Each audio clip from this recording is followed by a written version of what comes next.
Hello viewers, well just a quick feedback video today and a look at the Xbox version. So WRC 10 is out now. Many of you have got it, many of you are playing it, and the preview work was quite late, wasn't it? I mean, my final preview went up barely a couple of days before launch, barely a day if you had early access and were managed successful in getting your early access, and then I got the console version 2 days ago, something like that, whatever it was, and of course ran a stream on it as well on the PS5 version. The Xbox version, there was an issue with the steering wheel, which wasn't working right. I believe it needed a day one patch, which didn't come out in day one, so I believe the day one patch is available now. I say that, my Xbox hasn't downloaded it yet, but I've seen it on the Facebook page, so hopefully that will make a difference, and then I can use the Xbox Series X version. I'm going to talk about graphics in just a minute, but one of the key things is that people are saying the tearing on the PS5. The developers have said that's in the balance mode. I've been playing it with the balance mode. There is the tearing there. I can't say it necessarily bothered me as much as some people, but I can understand why it bothers people, and it does need to be fixed. So they're saying play in different modes and it looks much better. So there are 3 modes you can play in. Playing on the Xbox version, which you're seeing here in this video, is nice and solid. On the whole, it looks a little bit better on the Xbox than it does on the PS5, in terms of general smoothness, solidity of play and look and feel. And like you say, once I can get the wheel set up on it, I'll run that properly. So all the footage you're seeing in this video is me playing with a controller. I'm not great with a controller. A bit of feedback on that, and with the controller, I find the WRC cars are very sensitive with the controller. Certainly I can commit much more with the steering wheel.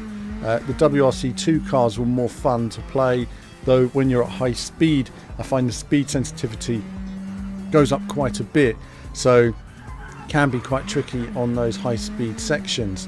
But on the whole, it works pretty well. There's always refinements and improvements to be made.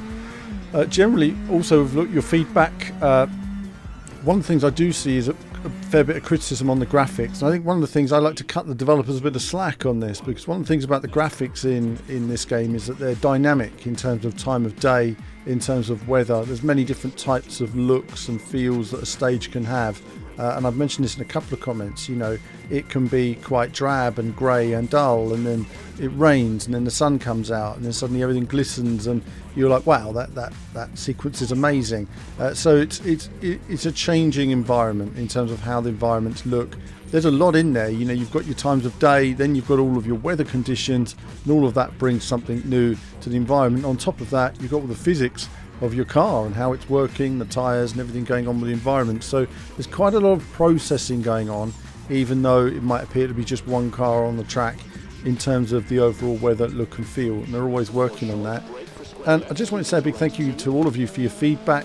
I take that information, I'll relay that to the developers. We want to make the game as good as it can be. It's great that the developers get that information from you guys. So giving feedback, give as much detail as you can, and always be respectful.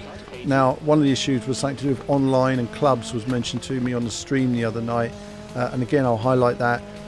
There's so many options in these games now that I don't get to test every single option, because I play the games the way I want to play, the way I enjoy. That's the way I want you guys to play as well.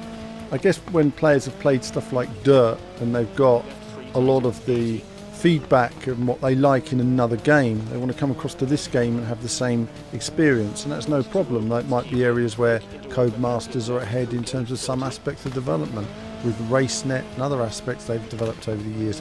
So it might mean that Kiloton need to build a whole new system to get it working the way you want, or just simply make some slight alterations to get the system as it is working. Either way, I don't understand all of it because I haven't used that mode, but certainly when it comes to clubs, there seems to be some issues that need to be worked on. But generally, do let me know your feedback as to what you like or dislike. It's nice to have some positive as well as negative. The internet does fill with all the negatives. Rah, this is bad, that's bad. But on the whole, when I was playing the stream the other night, even with the PS5 version, yes, there's some tearing. No, I had a lot of enjoyment on it anyway. I had a great stream all night. And I just wanted to say a big thank you to all the new followers and those of you from the YouTube channel who have come across. I'll be doing a few more streams, seeing how it goes, really.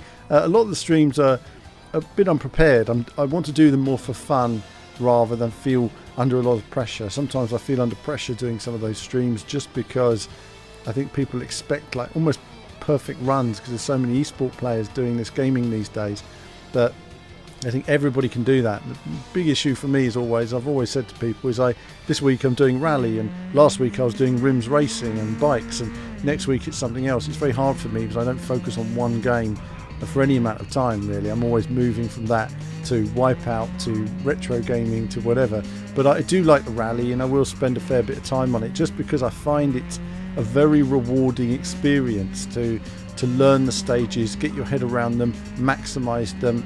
And because I'm not racing other people, yes, there's times and there's the leaderboards, but really I'm racing myself, I'm racing the environment, and that's what I really like. I find when you start racing ghosts and you're racing other players, suddenly there's so much pressure that it takes away a little bit of the enjoyment. So I just like to play it the way I do. But just a bit of the Xbox version that we've been seeing running here, as I say, looks great. I'm going to go through the different modes and test them out. I've had a few issues with my recording equipment, so some of this will be in 4K, some of it won't be in 4K, but I will try and get some more 4K recording sorted.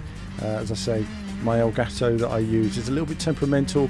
Sometimes it comes out great, sometimes it's a disaster. Today I've spent a whole day recording, bit of a disaster. But some chats from me. That's it. Do like and subscribe to the channel, it supports what I do. And do follow me on Twitch if you're interested in seeing some of my streams and comment on the game. But that's it from me for now. As ever, more soon. Hello viewers, well thanks for watching the video today. Do like and subscribe, it supports what we do. Do become a YouTube member. YouTube Patreon supports all of our content you see on the channel, and of course lots of gaming from retro to modern games. I love it all in terms of racing action. So click on one of the two videos just there to find out more.